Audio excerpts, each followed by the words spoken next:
It's been 6 months since I went on my own as a plumber, and the journey thus far has been really bumpy. But I don't regret the decision, because as hard as it is, I think it's the growth that I needed. I think it showed me my greatest weakness. I really don't know how to get my name out there. It's a skill I never needed or learned. So in this way, it's like I'm an apprentice again. And I have to be honest, I hate the feeling. My life has been reduced to lists. I write down what I need to do to get better, and I continue striving to cross out each and every line. My hope is that in a year's time, I'll be able to work for myself full-time. I want to create my own schedule, I want to create art, and I want the financial freedom to take on whichever projects that suit me best. For me, this is a different view, one that I've never seen before. But even through the difficulty, it's unquestionably beautiful, and I'm thankful for this opportunity. Okay, just got to the job site. I want to show you the first problem we started with and then how we ended up figuring out what we needed to do, okay? Initially, my friend was having a hard time with the discharge of her kitchen sink. Take a look at the sink right here. As soon as you see this, you run into a couple of issues. We are always avoiding an assembly like this. This vertical drop is not allowed until we get to a vent, but there's no vent present in this assembly here. So when we go downstairs, we'll start looking at the venting situation, which is a little bit scary in and of itself. So we're gonna do a bunch of rectifying here, okay? So the way we're gonna actually run this is, we're gonna run the same continuous waste kind of design at 1.5 inches, but we're gonna drop the pipe down and the trap's gonna be underneath in the crawl space below. That way we can introduce a vent and we don't have too much fault on the pipe as we continue. Let's go downstairs and I'll show you that now.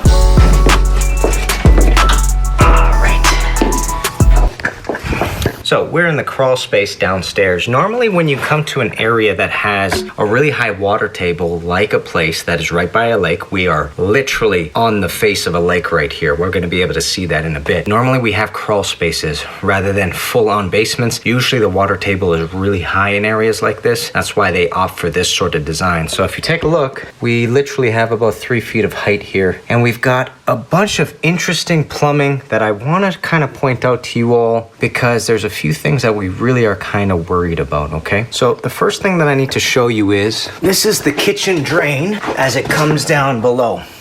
It hits this 90, it takes a really deep bow under here, and if you follow it along, and now bows upwards, hits this Y right here, leads to nothing. Basically a clean out all the way on that end right here. And if you continue following this pipe, you're gonna notice that it takes a pretty significant dip here as well. So the water travels downwards, hits this kind of trap-ish like V shape, and then has to defy gravity and get pushed all the way into this 3-inch pipe right here, okay? And this 3-inch pipe has a P-trap connected to it, and this P-trap connected to it is the bathtub upstairs, and it's the same problem. It's got no vent, and it hits a vertical drop before reaching a vent. And this is the game plan. So this long pipe that I was showing you before, we're going to actually eliminate. So instead of it coming down and going to the right, I'm actually gonna go the opposite direction. I'm gonna take it down, put a P-trap, and run the pipe this way. And my goal is to hit this 2-inch pipe right over here. This 2-inch pipe is the pipe designed for the laundry machine upstairs. I'm gonna recreate the laundry machine and this kitchen sink so that it's a wet vent group, and that way we're gonna come up with one continuous vent, and by doing that, we then properly vent both fixtures, basically. So we got our work cut out for us. We got a bunch of pipe, bunch of fittings. I think it's doable. A lot of juicy plumbing coming your way. This is not gonna be a TY. This is going to be a Y when we're done with it. And we're gonna run it along this joist, hit that Y over there, and keep going. That's the plan. Let's get it done.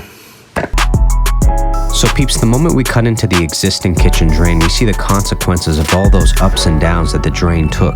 It essentially was really good at trapping debris and water, but not draining it. The previous installer didn't make their life easier by making such a long run as well. With the new design that we're going to be implementing today, we will use less pipe and we will vent it so that the drainage is much smoother. So I start off by assembling the kitchen drain so that we have a clear target in mind when we get into the crawl space. By sending a pipe through the floor, as you will see me do later on, we're able to deconstruct the rest of the drain easily because we now have a solid dimension to work from. For those of you that have never seen a trap run below a floor like this, it is a typical style of plumbing that we use, especially when roughing in island sinks. With an island sink, you don't have anywhere to throw up a vent because most of the walls are very far from it. So what we will do is we'll drop the trap underneath the floor, and we'll also drop the vent underneath the floor, and from there we will run the vent to the nearest wall and send it up above flood level rim. In this application, I had to just double check to make sure that the crawl space was a heated area, because if it wasn't heated, then that trap would essentially freeze over the winter time. But thankfully it is a heated area. As you see, there are multiple traps under the floor there, and that way we're able to comfortably run a wet vent like we're going to be doing in this application here.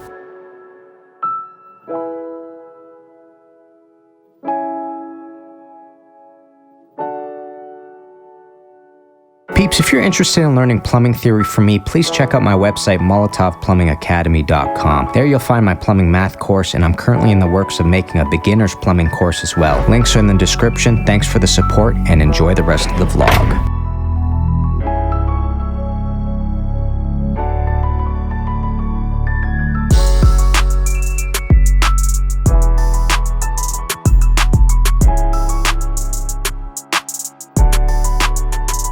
So peeps, I opted to put two cleanouts on this kitchen drain assembly. One I put by code on the trap arm, but the second one I put on the inlet of the trap, and I did this for the purpose of cleaning the inlet of the trap since we cannot disassemble this kitchen sink. That is one of the complications of running a P-trap underneath the floor. You're not going to have a comfortable way of cleaning the drain, but by adding the second cleanout, we're able to clean on the inlet and also clean on the outlet.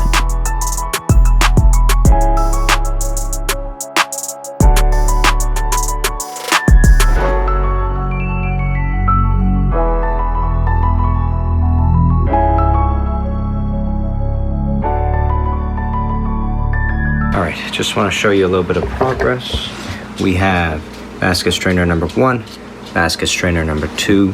We have our 90 that hits a fitting trap adapter, comes in. I put in a future dishwasher connection because I had heard that down the road that is one of the next projects for this kitchen. So all I had to do was ask which direction to point it in. This is a barbed piece. It is capped right now. In order to uncap it, I have to actually cut this section off so it can stay here and remain here until the dishwasher comes in. Hits a TY with a fitting trap adapter, second basket strainer, comes down, hits 245s. I put in a clean out here because we have no way of cleaning out into the trap itself. So now we have an opportunity to do that. And on the trap arm, as soon as we leave the trap, I'm also going to put a clean out there because by code we require one to clean the trap arm of any debris that can collect. We're going to go downstairs now and we're going to continue the connection out. Let's go. When I started working for myself, a weird psychological shift took place. I started second-guessing my abilities. I was unsure of myself. Every time I would make a mistake, I would view that as evidence of me being unworthy of the company that I opened, or evidence of why I'm not busy as a plumber. I was totally consumed by negative self-talk, and the more I doubted myself and my abilities, the harder the days became. This is called self-gaslighting. And I want you to know that this is a behavior you learn, and it is not a correct interpretation of you and your abilities. It is an unfair and unforgiving interpretation of your abilities, and it needs to be put in check because the biggest hater at that point is between your two ears. You are slowly self-destructing. I want you to know that this can be fixed, and it should be fixed. You might need to seek help to change it. But you and your loved ones deserve to see the best version of you, where you are the cheering section of your own story. I had to actively rewire my brain by showing the voices all the good things that I did on a day-to-day basis and repeatedly telling those voices, see, this is why you're wrong. This is like most things. I have good days, I have bad days, but like everything, I am always working on it. If you are experiencing the same thing, please start working on it as well.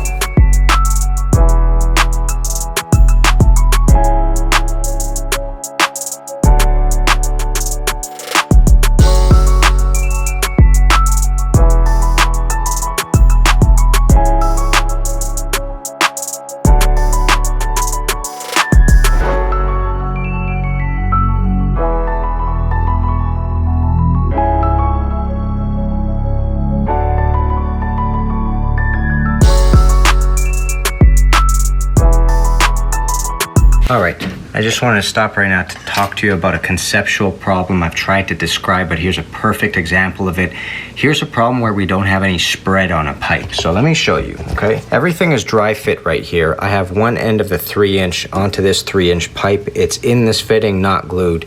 This is not glued, but it's all the way in. Here's the issue that we have to deal with. I have a length of pipe that has to go in here and also meet to the lip of this pipe right here. However, how would you do that if you can't pull this one this way and you can't push this one that way? How do you do that? This is why in an application like this, we use something like a Fernco coupling, something that can slip essentially. The Fernco will be able to slide all the way on this. What we'll do is we'll cut this to an appropriate size where I can fit it in, and then I'll put the Fernco between the two sections. We are always hoping that we can get it lip to lip, the pipe lip to lip. But in circumstances like this, it's nearly impossible because we do not have any spread to pull in either direction. The second option we have is we cut a piece here and glue it, put a Fernco on this side, cut a piece here and glue it and put a Fernco on this side so that it's the exact dimension between them. That is also an option we can do. I can cut it further down, glue this section in, put a Fernco between them, and do that way. That way it is lip to lip the entire way. And actually, now that we're thinking about it, I'm probably gonna do it that way, because what will happen is if I put a Fernco and there's a big gap here, water will come in, fall into the Fernco and start to build up. So I'm gonna measure this piece, cut it and glue it, and then I'm gonna cut this section and I'm gonna glue it as well. That's how I'm gonna play this. Now that I've talked about it, it kind of is clear which way I should go about it. That way, if it's lip to lip, we don't have any sections where any sort of debris can build up and start to create a clog inside this pipe, okay? That's the game plan. Let's go. I find doing drains to be an extremely meditative process for me. I find that the moment that I kind of lock into the concept of what I'm going to be implementing, it becomes way easier and I get into a space in my mind where I can just move at a cruising rate. Whenever I get into this place, I'm having the most fun that I do in plumbing, where I just get to enjoy the project come to fruition as my hands do all the work in a rapid fire kind of pace. And I find that the further I get into jobs like this, the more and more I fall in love with them.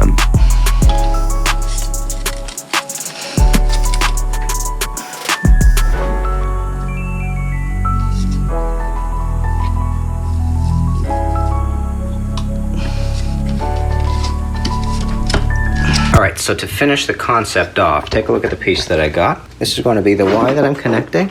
But now take a look. If I put it up here, in between these two sections, I got a Fernco, which is going to slip over this side. We're gonna have our 45, and then I'm gonna slip that Fernco over this side as well. And as you see, both sides are touching. So the pipe is lip to lip in this scenario, which is the best case scenario for comfortable drainage. Now, of course, it's not perfect. You do have tiny little gaps between the pipes. But again, we're always doing our best. Can't always be perfect, but this is a better option than doing the opposite that I was talking about, which is cutting the piece a little bit shorter, and then the Fernco goes between the two pieces with a larger gap. Because again, in that larger gap, what'll happen is water will come out of here, fall into the Fernco, and then you'll have the pipe here. So this gunk will just start to build up, and it's only the water that's going to be escaping. So now that that makes sense, let's go ahead and reconnect these.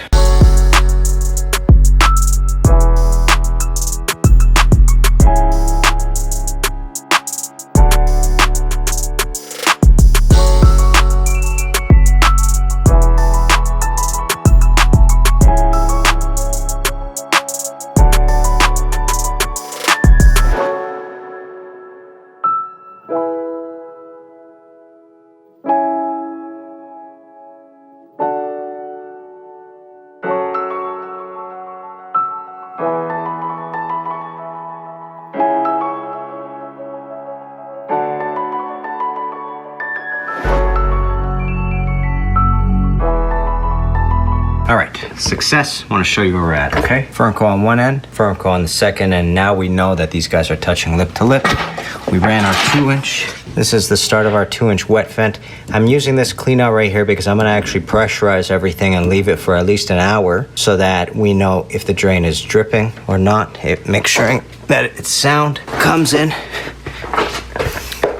hits this Y, 45, We have our clean out for our trap arm, and that's our trap for the kitchen sink. What I'm gonna do is add a couple of extra supports right here. And also I'm gonna support the Y that we just put in. I'm gonna strap it above as well. Extra support, you can't go wrong with extra supports.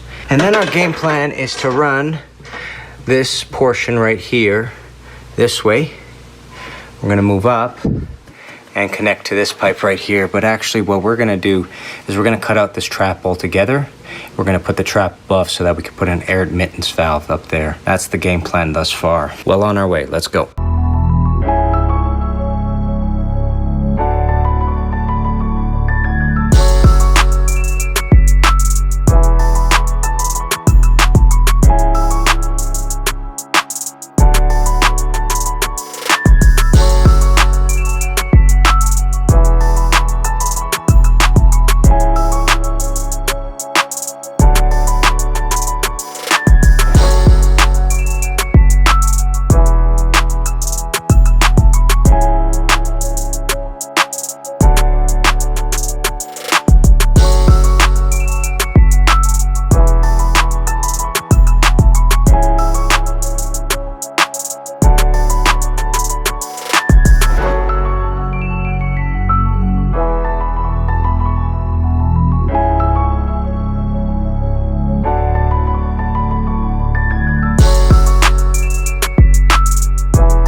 So I'm going to do a pressure test essentially. I'm going to take this pressurized bladder, I'm going to put it inside this clean out right here, and I'm going to fill the bladder with air.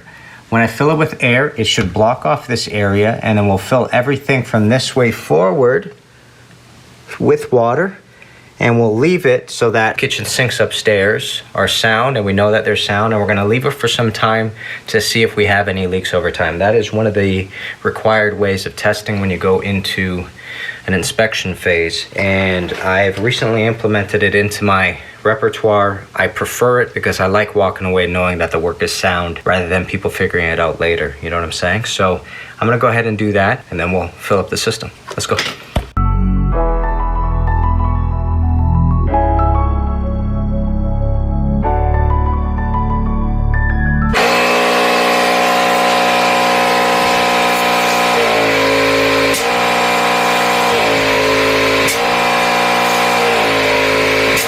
What we have here is a 2-inch drainage pipe, okay? There's a clean out there. The clean out I put there for 2 reasons. Number one, I definitely wanted to pressurize it like it is right now, just to make sure that the drain is sound, it's pressurized. But also, if we wanted to clean that section forward, we do have a clean out to do that. If we follow it along here, it picks up this Y. It's a 2x2 all around Y, but I put an 1.5-inch bushing here. This 1.5-inch bushing goes this way and picks up kitchen sink over here, and basically from this portion forward is our wet vent. So what I did here is that whenever you're in a horizontal plane, you want to use 45s. In order to create this 90, I used two 45s, a fitting 45 and a regular 45. We basically hit a long swoop 90 because it's a little bit of a larger angle than a regular 90. Regular 90s are a bit tighter than this. Follow this through. We hit another 90 right here. We hit a 90 45 right here, just like so. And if we continue on this way, we hit an additional 90 up. And from the ground up, we got ourselves a 2-inch TY. We hit our P-trap 2-inch. We do 245s up. We have a couple of supports here to make sure that this guy will hold itself under pressure. And then right here is we have the air admittance valve. This is what we call the continuous vent for our wet vented group. And when I tell you that it's pressurized, that means the entire drain is full of water. As you see right here, these are wide open. They are not plugged with these stoppers. Wide open, water is just sitting there. And our job right now is just to observe, to make sure there's no leaks, because it's fully pressurized. If leaks are gonna occur, they're gonna occur now. It's maximum capacity. So we're gonna leave it like this. I'm gonna clean up, and once we're done, I'm gonna head out, I'm gonna drain this. Let's go. And just like that, we are done a whole day of plumbing. I gotta point to one tool in the repertoire, man. This thing right here, this is a Husky ABS cutter. I actually use this to cut pecs sometimes too. Cuts all the way up to 2-inch. I initially tried this when I first bought it, and I thought it was useless the moment I tried it because it was cutting things on an angle. Now I gotta say, it still cuts on an angle from time to time, but it is so clutch. You get in such useful places. It's kind of like that Milwaukee tool. What is it called? Turned out really nice. I have had a love and hate relationship with this bladder, but I think I'm getting the hang of it. I think I'm finally understanding it more and more, and it's not taking so many repetitions to get this to work correctly. I'm really happy that I'm kind of getting used to it, because initially I was also upset with it when I first purchased it, but it's looking good, man. So peeps, thanks for watching. I really hope this video was useful to you and you got to see a lot of theory but also practical at the same time. Do me a favor, if you haven't already, hit that subscribe button down below and that bell notification. It really helps the community. Smash that thumbs up, share with friends, and I'll see you plumbers very soon. Kenny Molotov, guys. Peace, baby.